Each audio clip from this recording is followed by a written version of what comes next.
I've left Sundance, but it hasn't left me. 2 days removed from the mad hustle of the festival, the late nights, the early mornings, the packed shuttles, the crowded screenings, the mediocre meals, the winter camp fun of talking with fellow critics, it's the movies that have stuck with me. As usual, I'm a little hung up on the ones I didn't see, though, of course, in Park City, everybody seems to like everything, which makes it impossible to stay current on the hits. And I wish I could have found the time to write about all the ones I did, including 2 1980s set stories of fathers uprooting their families to chase their professional dreams, the slight, charming Minari and Sean Durkin's Much Frostier the Nest.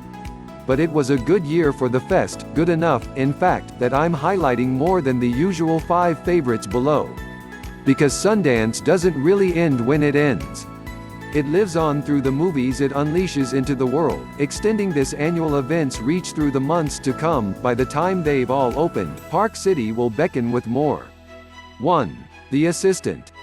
Not entirely a Sundance movie, as Kitty Green's methodical portrait of a day in the life of an assistant, Julia Garner, to an abusive movie executive premiered at Telluride last autumn.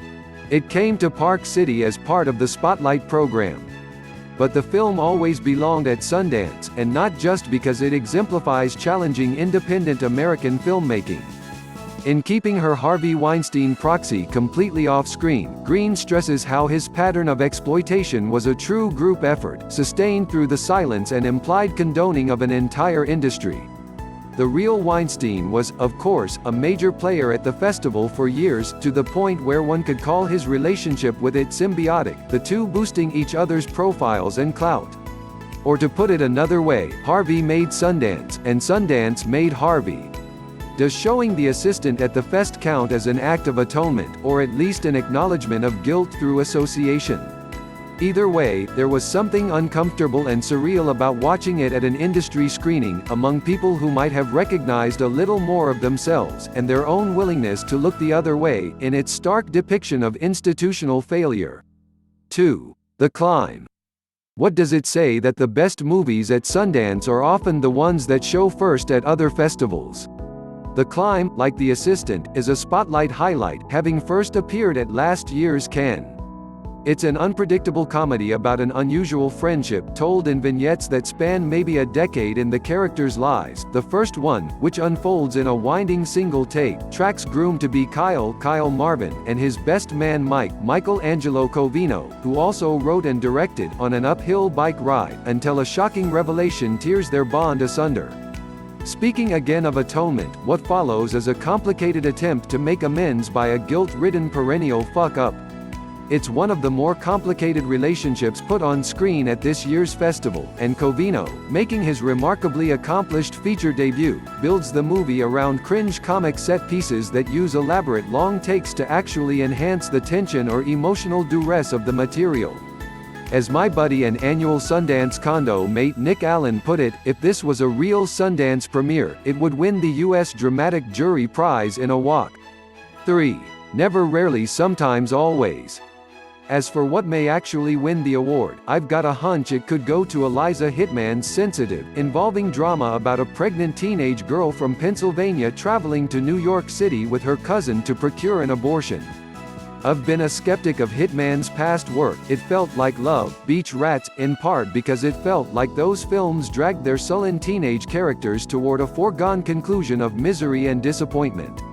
But though Never, Rarely, Sometimes, Always has no shortage of hardship, it has also possesses the sturdy narrative backbone of a mission, and the procedural interest in the lengths a young woman has to go to terminate an unwanted pregnancy lends the film a deeply urgent relevance.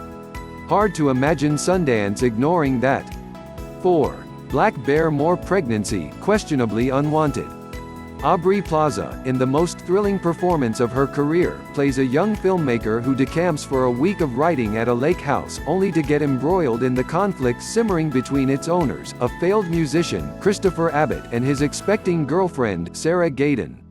All need a second look to decide if Black Bear's daringly bifurcated structure yields actual insights into the balancing act between romantic and creative passion.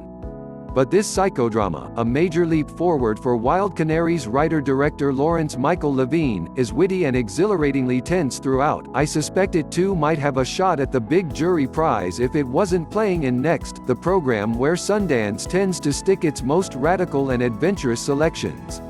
5. Promising Young Woman. Not all of them, though. Nothing I saw at Sundance this year felt more provocative than this uneasy blend of drama, thriller, and midnight black comedy, starring a scary good Carey Mulligan as an enraged 30-something barista waging after-hours war on a culture of would-be date rapists and those who sanction their abuse. It would make a wild companion piece to The Assistant, both in subject matter and willingness to complicate our relationship to its heroine. The film, which opens in April, is polished and probably high-budgeted enough to earn a spot on Sundance's non-competitive premieres slate, but its mainstream look, feel, and conventions, some borrowed from rom-com tradition, are every bit the booby trap Mulligan's anguished avenger lays for her prey.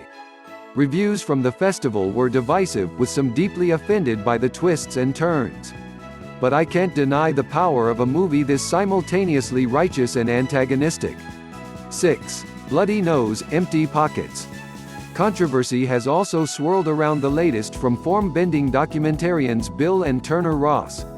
Bloody Nose, Empty Pockets presents itself as a chronicle of the very last night of a Las Vegas dive bar, following its patrons as they get hammered from open to close, celebrating the final hours of their favorite watering hole.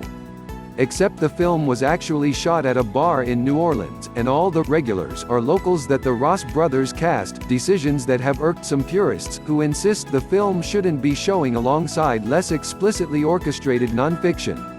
Thing is, almost all documentarians bend the truth they purport to capture, in ways both big and small. Set aside the manufactured circumstances of the shoot, and Bloody Nose, Empty Pockets achieves a verite verisimilitude that's very much in the Frederick Wiseman tradition. The drunker these genuine barflies get, the more they reveal themselves, even within an artificial setup.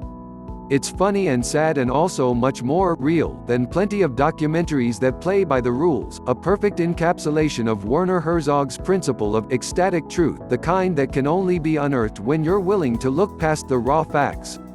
7. Palm Springs. I'm still mad that Popstar flopped. Andy Samberg's new starring vehicle doesn't quite approach the non-stop hilarity of that Go for Broke mockumentary. But it's a very charming spin on a certain classic comedy premise, with the Lonely Island headliner as a slacker who meets his potential soulmate, a game Kristen Milioti, at a wedding, but can't see a future for them, in both a figurative or a very literal sense. Try to avoid learning the plot device beforehand, its revelation is one of the movie's numerous pleasures.